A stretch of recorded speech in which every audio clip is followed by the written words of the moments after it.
네, 이번 코너는 취재 파일입니다. 관심사가 큰 경제 이슈를 하나 골라 심층적으로 파헤쳐봅니다. 네, 롯데그룹이 모라토리움, 그러니까 채무 불이행을 선언할 수 있다는 루머가 돌면서 구설수에 올랐습니다. 이 롯데그룹이 이례적으로 보유자산 규모를 공개하면서 사건을 진화하려는 모습을 보이기도 했는데요. 여전히 우려의 시선을 거두지 못하는 분위기가 나타나고 있습니다. 그 관련 내용 산업부 정필중 기자가 취재해 왔습니다. 네, 어서 오십시오. 네, 안녕하세요. 네, 소위 찌라시라고 하죠. 이 롯데그룹 위기설이 어떤 루머로 돌았는데 이 소문의 구체적인 내용이 어떤 거였죠? 지난주 그러니까 온라인상에서 롯데그룹 재무 위기설이 좀 수면 위로 떠올랐습니다. 말씀하신 대로요. 그 위기설의 핵심은 모라토리엄, 즉 채무 불이행이었습니다. 네. 그러니까 롯데그룹이 빌린 돈을 갚지 못해 결국 부도 위기에 처할 수 있다는 뜻인데요. 네. 그룹 차입금이 39조 원인데 반해 전체 순이익은 1조 원대에 불과해 상환 여력이 부족하다는 게 루머의 주 골자였습니다. 네. 해당 소식이 좀 전해지면서 롯데그룹 계열사 주가는 좀 큰 폭으로 하락을 했는데요. 롯데지주 같은 경우에는 지난 18일에만 주가가 6.59% 떨어져 장중에는 연저점이 2만 50원을 기록하기도 했습니다. 네, 뭐 아니 땐 굴뚝에 연기 나겠냐고 이 유동성 위기가 불거진 데는 뭐 그럴 만한 당연히 이유가 있어서겠죠. 네, 그렇죠. 주력 계열사의 그 재무 건전성이 좀 이렇게 이전보다는 좀 나빠졌기 때문인데요. 네. 특히 그룹 핵심 계열사인 롯데케미칼이 좀 주로 거론되고 있습니다. 네네. 신용평가사인 나이스 신용평가에 따르면 롯데케미칼의 총 차입금은 지난 2019년 말 기준 3조 6,316억 원이었는데 올해 9월 기준으로는 10조 9,571억 원으로 가파르게 늘었습니다. 총 차입금에서 현금성 자산을 제외한 순차입금 기준으로도 같은 기간 마이너스 1,706억 원에서 7조 3,350억 원으로 크게 증가했습니다. 네네. 그만큼 빌린 돈의 규모가 좀 커졌다는 뜻이죠. 예. 실적도 좀 좋지는 않은 상황입니다.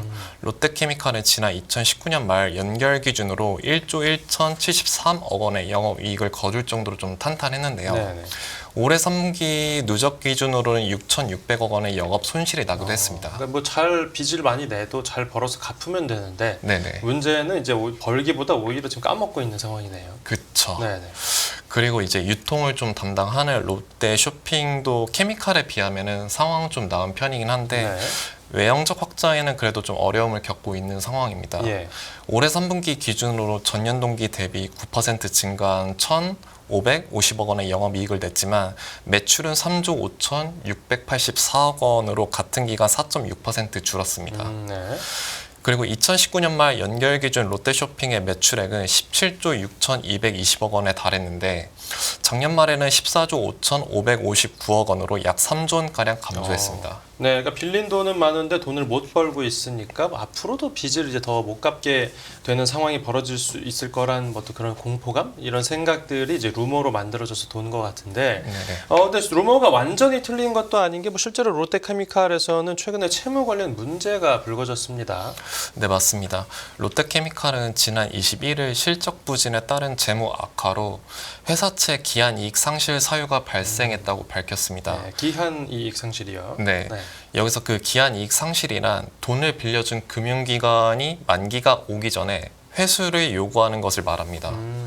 그러니까 돈을 빌린 채무자가 만기까지 원금을 갚지 못할 수 있다고 판단해 회수를 요청한다는 뜻이죠. 은행으로 치면 뭐 뱅크런 사태 같은 걸 말하는 거죠. 그렇죠. 네. 롯데케미칼은 지난 2013년 9월부터 올해 3월까지 발생한 회사채 14개의 기한이익 상실 원인 사유가 발생했다고 설명했습니다. 네. 그러니까 쉽게 말하면 회사채를 발행하면서 계약상 유지해야 하는 재무 비율이 있는데 네. 이 중 일부를 좀 충족을 하지 못한 셈인 거죠. 네. 그 여기서 충족하지 못한 이 재무 약정은 그러니까 3개년 평균 EBITDA 삼각전 영업이익을 이자 비용으로 나눈 이자 보상 배율을 네. 5배 이상 유지해야 한다는 항목입니다. 여기서 EBITDA는 법인세랑 이자 등을 차감하기 전의 영업이익으로 기업의 현금 창출 능력을 좀 의미합니다. 네. 이 현금 창출 능력이 떨어지면서 이자 보상 배율이 올해 3분기 0.9배를 기록해 평균값이 좀 하락한 것으로 분석이 되고 있습니다. 네. 이와 관련해 롯데케미칼은 현재 채권자인 금융기관들과 좀 순차적으로 협의를 진행하고 있다는 입장입니다. 네. 또한 재무약정 등을 좀 조정할 계획이라고 밝힌 상황인데요. 네. 현재 만기가 남은 롯데케미칼의 회사채 규모는 2조 2,950억 원으로 이 중에서 재무약정을 충족하지 못한 채권 규모는 2조 원에 달합니다. 네, 현재까지만 2조 원이라는 거죠. 네. 네, 근데 그래도 회사 측에서는 계속 문제가 없다는 설명인데 그룹 측에서도 진화에 나섰다고요. 네, 맞습니다. 그러니까 그룹에서는 보통 이렇게까지는 하지는 않는데 네. 그러니까 보유 자산을 좀 공개하는 등의 그 유동성 위기에 좀 선을 긋는 모습입니다. 예. 지난 10월 기준으로 롯데그룹의 총 자산은 139조 원으로 그중에서 보유 주식 가치는 37조 5천억 원, 네. 그룹 부동산 가치는 56조 원이라고 밝혔습니다. 즉시 활용할 수 있는 예금 규모도 15조 4천억 원에 달한다고 덧붙였습니다. 네. 그러니까 그만큼 그룹 차원에서 현금화해 롯데케미칼을 좀 지원할 수 있는 여력이 좀 많다라는 의미입니다. 네네. 또 롯데케미칼도 그러니까 유동성에 문제가 없다라는 입장입니다. 네. 올해 10월 기준 활용할 수 있는 보유 예금 2조 원을 포함해 가용 유동성 자금으로 총 4조 원을 확보해뒀다고 설명을 했습니다. 네. 추가로 해외 자회사 지분을 기초자산으로 삼아 약 1조 3천억 원의 자금을 조달할 계획이라고 밝힌 상황입니다. 네. 현재 롯데케미칼은 자산 경량화, 그러니까 에셀라이트 전략을 통해 불필요한 사업은 철수한 등의 체질 개선을 좀 진행하는 중입니다. 그러니까 지난 10월에는 말레이시아 합성고무 생산 법인 청산을 결정하기도 했고요. 네, 이런 모습 자체도 또 뭔가 약간 투자자들이 볼 때는 불안감을 조장하는 모습일 수도 있겠네요. 네. 근데 이번 유동성 위기가 불거진 데 대해서 어떤 우리 국내 증권가에서는 어떤 반응을 보였습니까? 증권가도 좀 롯데그룹과 마찬가지로 유동성 위기로까지 확대 해석하는 걸 좀 경계하는 분위기입니다. 네. 그러니까 삼성증권은 한 보고서를 통해서 대한항공이나 두산중공업 등 과거 사례를 감안해도 재무약정 완화를 통해 문제를 해결한 적이 있어서 사채권자 동의가 확보가 된다면 이 이상으로 재무 리스크가 확대가 되는 게 좀 다소 제한적일 수 있다고 내다봤습니다. 문제 없다는 거네요. 예. 네.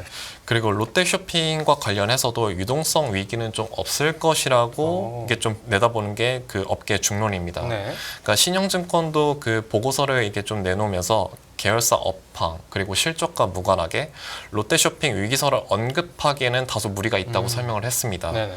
롯데쇼핑의 에비타 그러니까 법인세, 이자 차감 전 영업이익은 매년 1조 3천억 원에서 1조 6천억 원 수준을 유지할 정도로 현금 창출 능력을 유지하고 있는 데다가 네.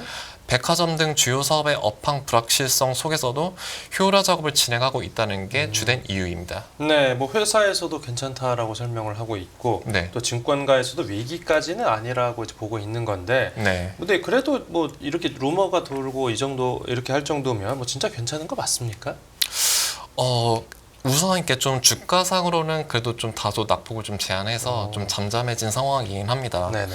그러니까 지난 18일 급락했던 롯데지주 주가는 지난 20일 종가 기준 2950원을 기록했고 롯데쇼핑도 지난 18일 종가 기준으로 58,000원까지 떨어지다가 20일까지 현재 해당 수준을 유지하고 있는 상황입니다. 네.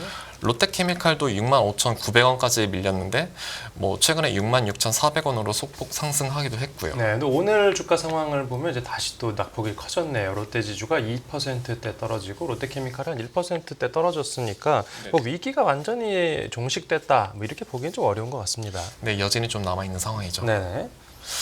그리고 말씀하신 대로 좀 롯데케미칼 같은 경우에는 좀 더 지켜볼 필요가 좀 있는 상황입니다. 네. 그러니까 신용평가사인 한국기업평가는 그 최근에 롯데케미칼의 그 기한이익 상실 사유가 발생한 것을 두고 해당 이슈가 좀 그러니까 당분간 반복적으로 좀 발생할 수 있다고 내다봤습니다. 네. 그러니까 중단기적으로 이자 비용 대비 에비타가 5배를 상회할 가능성이 높지 않다는 이유에서입니다. 5배나 돼야 되는데 아까 수치상으로는 거의 1대1이었으니까 좀 문제가 심각한 거긴 하네요. 네네네. 네네.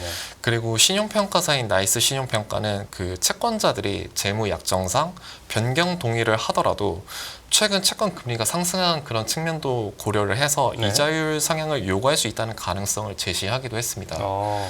그 계약 변경에 동의하지 않는 채권자들은 그 미상환 채권 잔액의 조기 상환 등을 요구할 수 있다고 덧붙이기도 했고요.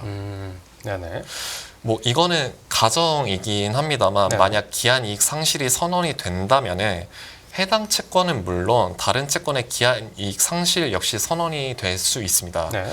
그러니까 그럴 경우에 그룹 전체 리스크가 좀 확대될 수 있다는 관측도 나오고 있는 상황인데요. 예.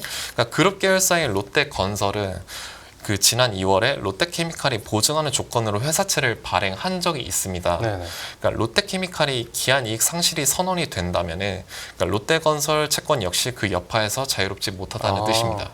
네, 위기가 연쇄적으로 벌어질 수 있다 이걸 얘기하는 거네요. 네. 그러면 결국 이제 여전히 불씨가 살아 있다는 건데, 근데 업황 자체도 뭐 석유화학 쪽이 이제 계속해서 안 좋으니까 뭐 이번 위기설이 금방 종식되기는 좀 어려워 보입니다.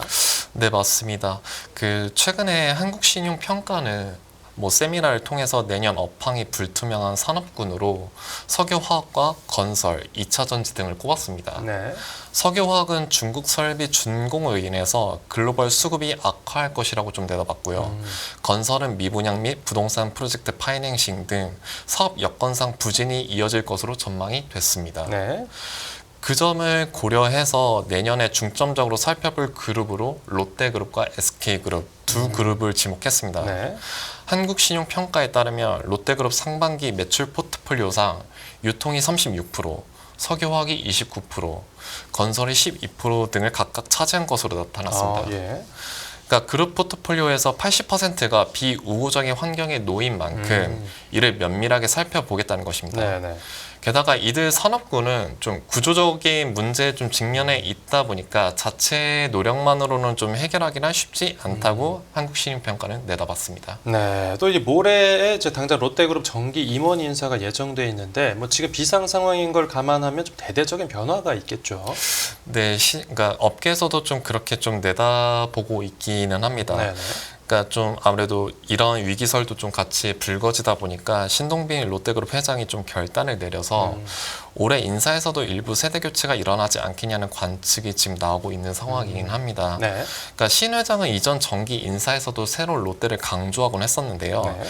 특히 인적 쇄신을 바탕으로 외부 전문가를 좀 영입하기도 했습니다. 네. 올해 같은 경우에는 앞서 말씀드렸다시피 유동성 위기가 좀 불거지면서 이런 관측에 힘을 실어주고 있습니다. 예. 계열사 부진에 이어 롯데케미칼 기한이익 상실 이슈까지 좀 겹치면서 쇄신의 폭이 좀 이전보다 커지지 않겠냐, 네. 약간 이런 해석도 나오고 있는 상황입니다.